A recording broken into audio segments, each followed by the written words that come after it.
Hello guys, তো সবাইকে good morning জানাচ্ছি আমার আরও একটা নতুন ব্লগে।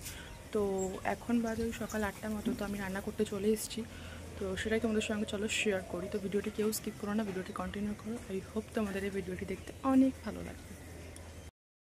তো তোমাদের সঙ্গে কথা বলতে বলতে তো আমি আমার রান্নাটাও বসিয়ে দিয়েছি, দেখতে পাচ্ছ।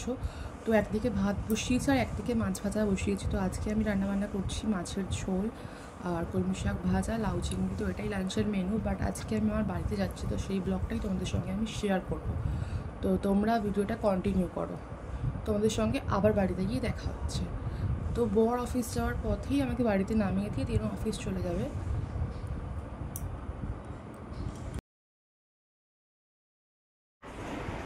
তো গাইজ দেখতেই পাচ্ছ বাড়ি চলে এসেছি আমি। তো এখন বাজে ওই 10টা 15 মতো। তো এতটাই গরম যে কি বলবো, মানে কি বলবো, যাই হোক। তো ভিডিওটা তোমরা কন্টিনিউ করো, এখন থেকে আমি যা যা করবো সমস্তটাই তোমাদের সঙ্গে শেয়ার করব। ততক্ষণের জন্য দেখতে থাকো ভিডিওটা।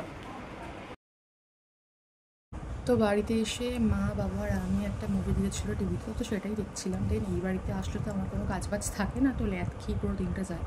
তো যাই হোক, তারপরে আমি স্নান কমপ্লিট করে দেন একটু পুজো দিয়ে নিয়েছিলাম। তো আজকে চলো মা কী কী রান্না করেছে সেটাই তোমাদের সঙ্গে শেয়ার করি। রোজ তো আমি যা যা রান্না করছি সেগুলোই শেয়ার করি, বাট আজকে মা যেগুলো রান্না করছে সেগুলোও শেয়ার করি। তো সব কিছুই আমার পছন্দের। তো দেখতে পাচ্ছ কী কী রান্না করেছে, আমি আর বললাম না। তো তারপর লাঞ্চ কমপ্লিট করে নিয়েছিলাম। দেন বিকালবেলা একটু আমি আর আমার দুই বন্ধু মিলে একটু ঘুরতে বেরিয়েছিলাম। তো অনেক দিন পরেই আমাদের দেখা হলো।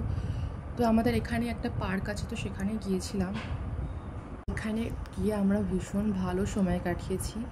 তো দেন তারপরে আমরা চা খেয়ে, ফুচকা খেয়ে বাড়ির দিকে চলে এসেছিলাম। তো বাড়িতে এসে দেখি মা তো রান্নাবান্না বসিয়ে দিয়েছে একেবারে।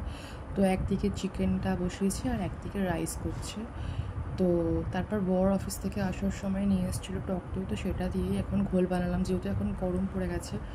তো তারপর মা তো আর রান্নাবান্না করতে দেয় না আসলে, তো মাই সবটা নিজে করে। যাই হোক, তারপর আমরা সবাই মিলে আমাদের বিয়ের ভিডিওগুলো দেখছিলাম একসাথে বসে, অনেক দিন পরই দেখলাম।